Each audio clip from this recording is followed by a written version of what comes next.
You know, you don't need a +1 to enjoy life. The best company I've ever found is my own.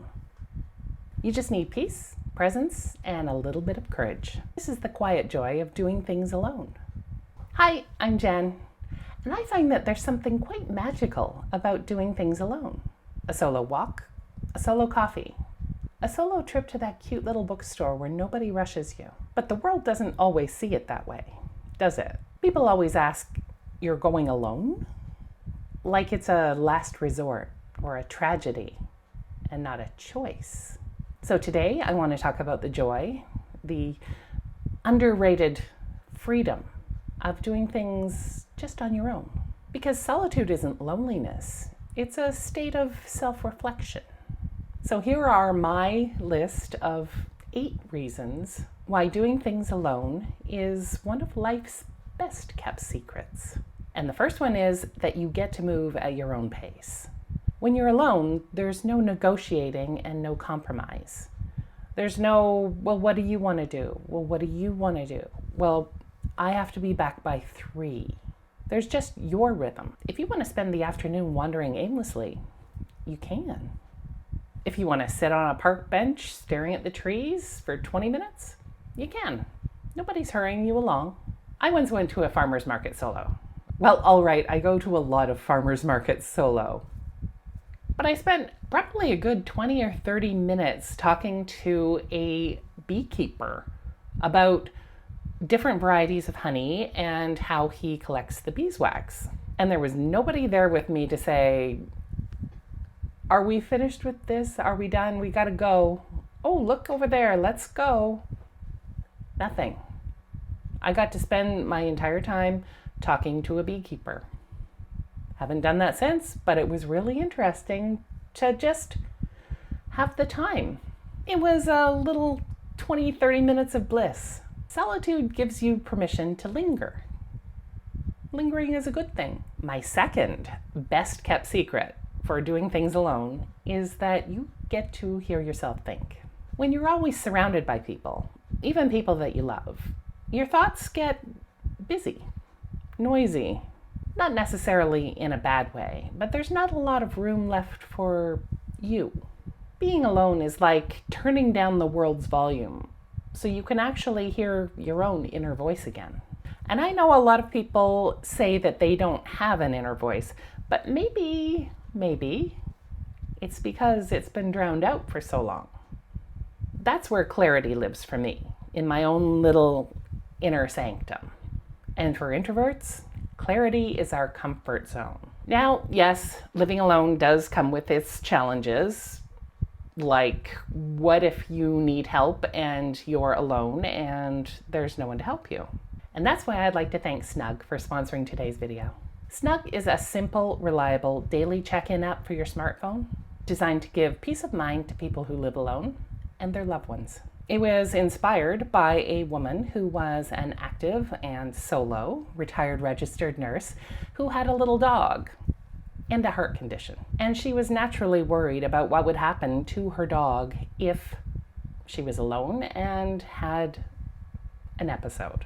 That was how the idea for Snug was born. Whether you want reassurance for yourself and your pets or for family members, Snug helps you ensure that someone knows you're okay every day. So how does it work? Every day, Snug will remind you to check in with the app on your phone. Simply open the app and tap on the big green check-in button. That's it. No extra gadgets or pendants to wear, just your own smartphone. You decide whether you want your contacts to be alerted only when you don't check in or every time you do, whichever is most comfortable for you. Snug is trusted by thousands of Americans, now including some Silver and Solo viewers, and has facilitated over 20 million check-ins. It provides peace of mind to people who live alone and the people who care about them, and is designed to be easy for anyone to use. It doesn't require any special equipment, just your smartphone. And their basic model is free to download and use, and it only takes about 90 seconds to set up. It'll remind you once a day and send a text message to the contact of your choosing if you don't check in. All free. It's ideal for solo independent people who want a backup support system. Click on the link in the description down below to download Snug and get your peace of mind for free. Now, the third reason that doing things alone is great is that you tend to enjoy things more deeply. There's a richness in solitude that's easy to miss if you're distracted. You notice textures, smells, sounds. You notice details that make a moment yours. Have you ever gone to a cafe or a coffee shop alone and noticed that your coffee tastes better than usual? It might be because you're fully present. You're allowed time to notice, to feel, to see. Time that's ordinarily not available to you when you're dealing with the people and things and situations. Distractions. But now it's just you alone with the coffee. And you notice. Another joy of doing something alone is that you can discover what you actually like. So much of where we go, what we do, what job we choose, what we eat, what band we like, is influenced by others, by what friends suggest, by what partners want to do. But when you do things alone, you start discovering your own preferences. You might realize that you love quiet museum, early morning walks, or going to the movies in the middle of the week. Now, your friends and family may look a little weirdly at you and say, "Since when did you like going for a walk in the morning?" Well, since I tried it on my own and I found out that I like it. The fifth reason why doing things alone is great is that it helps you build quiet confidence. Doing things alone allows you to build self-trust. I've talked about this in other videos too. You start proving to yourself that you're capable, adaptable, and doing fine on your own.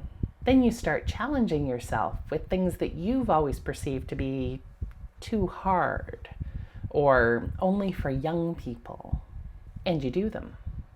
Maybe not perfectly the first time, but even an imperfect try gives you confidence that you'll get it next time.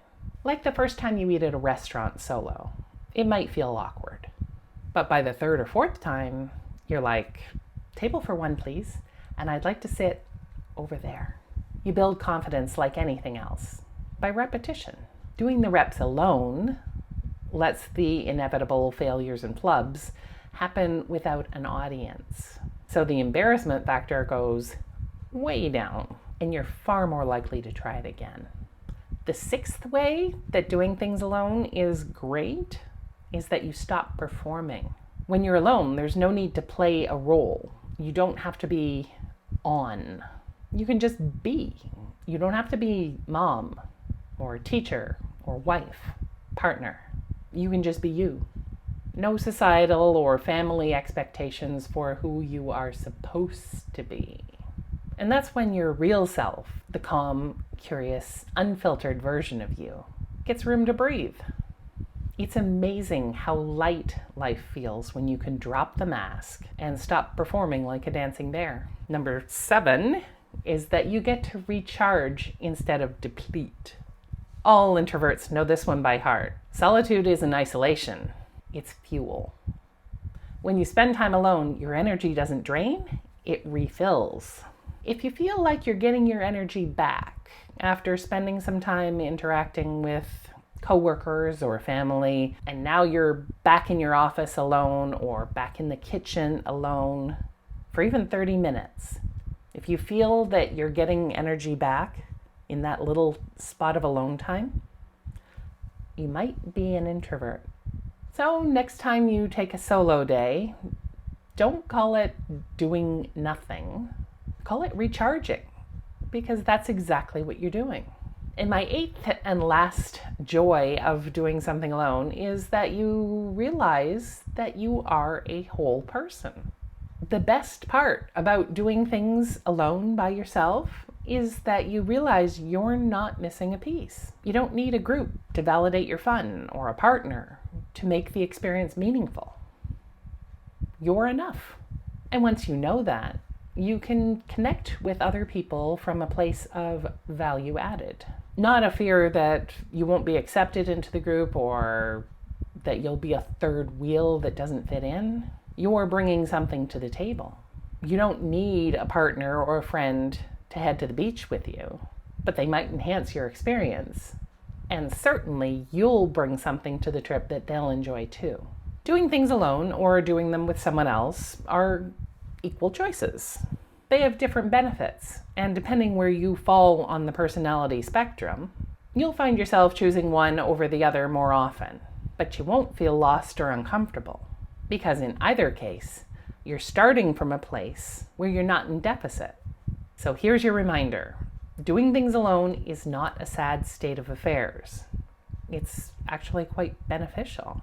It's where you learn who you are when nobody else is defining you. If this video spoke to you, please give it a like and share it with another quiet soul who might need to hear it. And subscribe for more cozy, introvert-friendly videos. Solitude isn't empty. It's a place to grow. See you guys.